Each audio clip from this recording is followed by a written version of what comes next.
بسم الله الرحمن الرحيم نحمده ونصلي على رسوله الكريم أما بعد فقد قال الله تبارك وتعالى في القرآن المجيد أعوذ بالله من الشيطان الرجيم بسم الله الرحمن الرحيم وما خلقت الجن والإنس إلا ليعبدون وقال الله تبارك وتعالى في موضع آخر كنتم خير أمة أخرجت للناس تأمرون بالمعروف وتنهون عن المنكر وتؤمنون بالله صدق اللہ العظیم۔ بزرگوں اور پیارے بھائیوں، اللہ تبارک و تعالیٰ کا بے انتہا کرم اور احسان ہے کہ اللہ رب العزت نے ہم سب کو ایمان کی دولت سے نوازا ہے۔ بزرگوں، آپ نے دیکھا ہوگا کہ جب آدمی صبح صبح میں بازار جاتا ہے، مارکیٹ جاتا ہے اور کسی چیز کا بھاؤتال کرتا ہے، مثال کے طور پر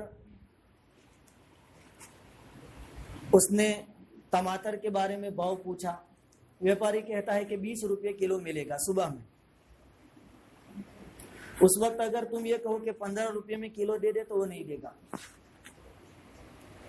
اسی ویپاری کے پاس جب تم شام کے وقت جاؤ گے تو چونکہ اب ویپاری نے اپنی دکان بند کرنے کا ارادہ کر لیا ہے، اس لیے وہ بجائے 20 روپے کے 10 روپے میں بھی آپ کو دے دے گا، کیونکہ اس نے دکان بند کرنے کا ارادہ کر لیا۔ بس یہی معاملہ اللہ رب العزت کا ہے کہ اللہ تعالیٰ نے اس دنیاوی دکان کو بند کرنے کا ارادہ فرما لیا ہے، اس لیے اللہ تعالیٰ نے دنیا والوں کے سامنے مال و دولت کو کھول دیا ہے۔ ہم لوگ یہ سمجھتے ہیں کہ دنیا والوں نے بہت ترقی کی، ہم بہت آگے بڑھ گئے۔ حقیقت یہ نہیں ہے، حقیقت یہ ہے کہ یہ دنیاوی دکان اب بند ہونے کی تیاری میں ہے۔ یہ آخری بھاؤتال ہے، سستے میں اللہ رب العزت سب چیزیں ہم کو دے رہے ہیں۔ میں نے آپ کے سامنے 2 آیت کریمہ پیش کی ہیں۔ پہلی ہے وما خلقت الجن والانس الا لیعبدون۔ اللہ رب العزت نے ہم کو دنیا میں کیوں بھیجا ہے، وہ مقصد بتایا کہ میں نے جناتوں اور انسانوں کو صرف اور صرف میری عبادت کے لیے پیدا کیا۔ انسان کو پیدا کرنے سے پہلے اللہ تعالیٰ نے آسمان، زمین، چاند، سورج، پھل فروٹ، درخت، جھاڑ سب کچھ تیار کر دیا۔ جب سب تیار ہو گیا اس کے بعد اللہ تعالیٰ نے انسان کو پیدا فرمایا۔ کیوں؟ تاکہ انسان کے دنیا میں آنے کے بعد آسمان بنانے میں وقت نہ بگڑے، زمین تیار کرنے میں اس کا وقت ضائع اور برباد نہ ہو۔ اللہ نے پہلے سے سب سسٹم تیار کر دی اور بعد میں انسان کو بھیجا اور کہہ دیا کہ یہ سب باتیں اور یہ سب چیزیں بنانے میں تو اپنا وقت ضائع اور برباد مت کریو، تیرا تو ایک ہی کام ہے، تو میری عبادت کر۔ ایک ہی کام، تو میری عبادت کر، تیری جتنی ضرورتیں ہیں ہم پورا کر دیں گے۔ ہمارا کام ہے اللہ کی عبادت کرنا۔ کئی چیزیں ہمارے آس پاس ایسی ہیں کہ اس میں ہم اگر غور و فکر کریں تو اللہ کی قدرت ہمیں نظر آئے گی۔ علماء نے لکھا ہے کہ ماں جب اپنے بچے کو دودھ پلاتی ہے تو بچہ نیچے ہوتا ہے، ماں کی چھاتی اوپر ہوتی ہے۔ اس میں بھی گویا کہ اللہ رب العزت کا اس بات کی طرف اشارہ ہے کہ دیکھ ابھی تو تو دنیا میں آیا، تجھے بھوک لگی، کھانے کی ضرورت پیش آئی، تو بول نہیں سکتا، تیرے بولے بغیر میں نے تجھے پاک اور صاف دودھ پلایا۔ اور دودھ ماں کی چھاتی اوپر ہوتی ہے، اس میں اس بات کی طرف اشارہ ہے کہ تو دنیا میں کتنے بھی ہاتھ پیر ہلا لے، تیری روزی روٹی کا انتظام تو اوپر سے ہی ہوگا۔ انتظام ہمارے ہاتھ میں ہے، تیرے ہاتھ میں، تیرے بس میں صرف کوشش کرنا ہے۔ تو بہت ساری چیزوں میں اللہ کی قدرت کی نشانیاں ہمارے سامنے، ہمارا کام تو اللہ کی عبادت کرنا ہے۔ لیکن افسوس کی بات یہ ہے کہ ہماری عبادتیں بھی ایسی ہیں کہ بجائے اس کے کہ اللہ رب العزت ہماری عبادتوں سے راضی ہو، ہم اللہ تعالیٰ کو ناراض کرنے والی عبادتیں کر رہے ہیں۔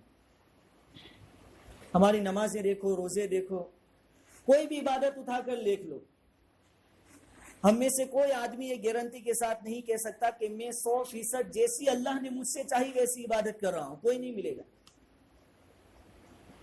ہماری عبادتیں اللہ کو ناراض کرنے والی۔ دیکھو 2 ساتھی تھے، 2 دوست تھے،